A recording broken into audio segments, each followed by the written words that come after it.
Professional footballers in Scotland are to be banned from heading the ball in training the day before and after a game. Clubs are also being told to limit exercises that involve repetitive heading to one session per week. Research at Glasgow University found former footballers were 3.5 times more likely to die from brain disease. There's increasing concern about the number of former professional footballers dying from dementia and other brain conditions. England 1966 World Cup winner Nobby Stiles was one of them.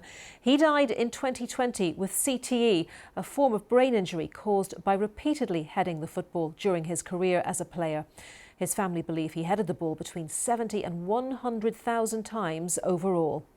Well, earlier I spoke to John Stiles, Nobby Stiles' son, and I asked him what he'd discovered about his father's death. I spoke to, it was Dawn Astle rang me up and said that she knew my dad had dementia. She said it's probably CTE, so I didn't even know what it was. I checked, so I looked into it, and then the more and more I saw of the evidence, the more I was convinced. So when Dad died, my mum made the decision to donate his brain, and his brain was riddled with CTE. He had been diagnosed with vascular and Alzheimer's, but he had neither. His brain was riddled with CTE, which can only be caused by head impacts. So heading the ball killed my father, not the cancer. You are utterly convinced that that was the cause of his death, and this is why you have been involved in campaigning now since then. You obviously welcome this decision by the Scottish FA. Presumably you'd like other football associations to follow suit.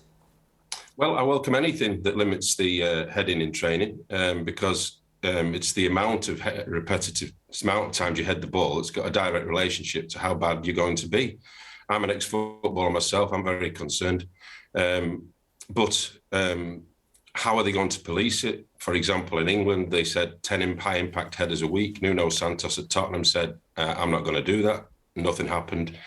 So anything that reduces heading the ball in training, I welcome, because I believe that the CTE is everywhere, and it will, in the fullness of time, will be seen as a national scandal that nothing's been done about it.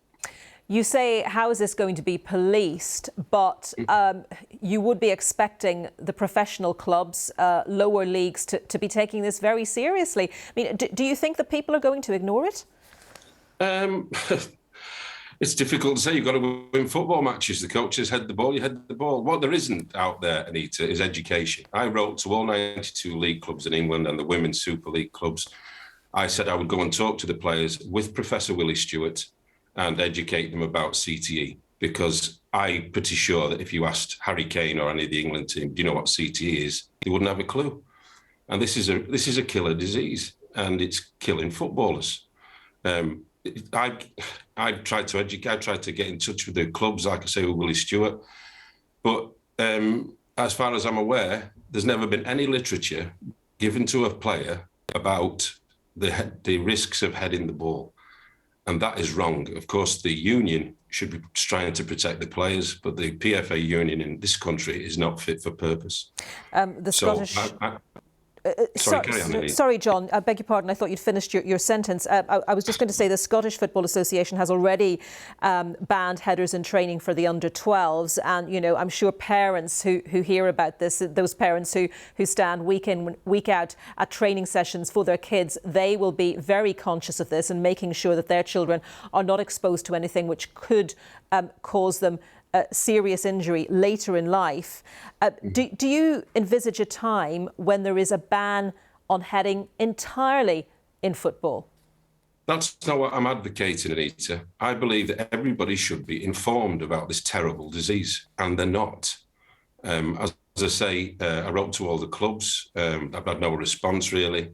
I've even started going into schools to try and educate the children about heading the ball and the risks that it holds.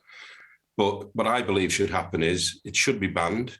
It should be policed for the under-12s. When they get to 12, then the parents should have to sign a consent form saying they've been educated about CTE, dementia in football. And then at 18, the players should have to sign a consent form saying they've been educated about the risks of heading the ball in football and CTE.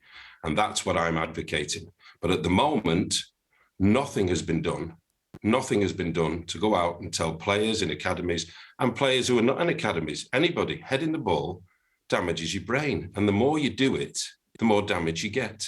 It's not rocket science. The brain is not designed to suffer impacts. John Stiles, son of Nobby Stiles, talking to me a little earlier.